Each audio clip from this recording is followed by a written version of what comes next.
Nimefanikiwa kufika katika msitu ambao una historia zake, na hapa nilipo nimefika katika msitu ambao ulikuwa unatumika sana kwenye historia ya matambiko.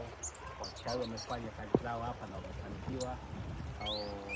Watu walikuwa wakipata shida ya mvua, wanakuja wanatambika hapa, wanapata mvua. Janga la njaa unapata. Kwa hiyo kwa bahati nimekutana na kijana aliyekabidhiwa na mababu kulinda huko. Bwana Richard. Ndio mkuu. Nataka nikuulize swali moja tu. Ndio.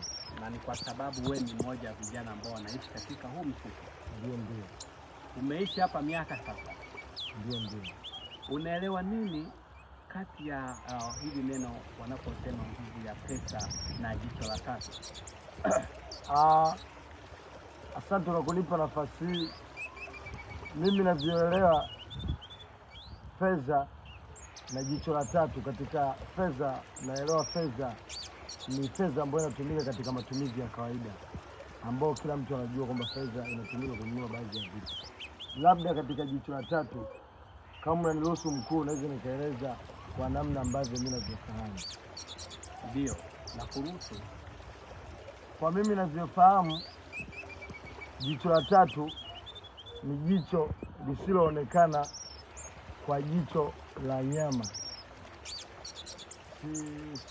Maana kwamba una maana kwamba lisiloonekana kwa macho ya kawaida, si ndio? Ndio, yani ni jicho ambalo lisioonekana kwa hali ya kawaida, kwamba kama wanavyotuona sisi tumekaa katika mto, haionekani. Yani hilo jicho la tatu halionekani kwa mfumo. Maana yake ni jicho lisioonekana, yani ni la kilo. Labda nikisema kilo wanaweza wakanielewa. Yani ni jicho lisioonekana kilo, sio kimwili. Sawa, nimeshaka. Kwa ninavyoelewa mimi mkuu. Hapo nimekupongeza, umeelezea vizuri. Lakini hilo jicho lina nini ndani yake? Hilo jicho ndani yake lina nguvu ya fedha. Hilo ndo linakupa pesa. Na lina nguvu nyingi tu za kuweza wewe kujikwamua kwenye maisha yako magumu. Ila kazi yake moja tu ni kukufanya wewe uwe na fedha. Okay. Naona Bwana Richard ameingia kiundani zaidi na kutoa kwa moja kwa moja. Yeye anazungumzia kwamba hili jicho endapo kama utaliamini linaingia moja kwa moja wewe kukupa mafanikio yako. Utakuwa miongoni mwa watu wenye mafanikio. Hili ni jicho lenye nguvu ndani yake na jicho ambalo linakupa mafanikio. Maana kutoka sehemu 0 kwenda hilo. Umenipata? Tuko katika msitu. Ndio mkuu. Huu msitu na fikiri ulikuwa na historia yake. Ndio. Historia yake tuandae siku nyingine ya kutoa simulizi kidogo ukawasimulia wa Tanzania. Hata sasa tunaweza tukapa kidogo, lakini vizuri zaidi tunaweza kuandaa siku nyingine tukaweza kuelezea historia ya huu mto, kwamba huo mto ni kiasi gani mababu zetu hadi mababa ni namna gani wameulinda, ni namna gani tulikuwa tunatambika, na ni vitu gani ambavyo tulikuwa tunafaidika kupitia huo mto. Umeona?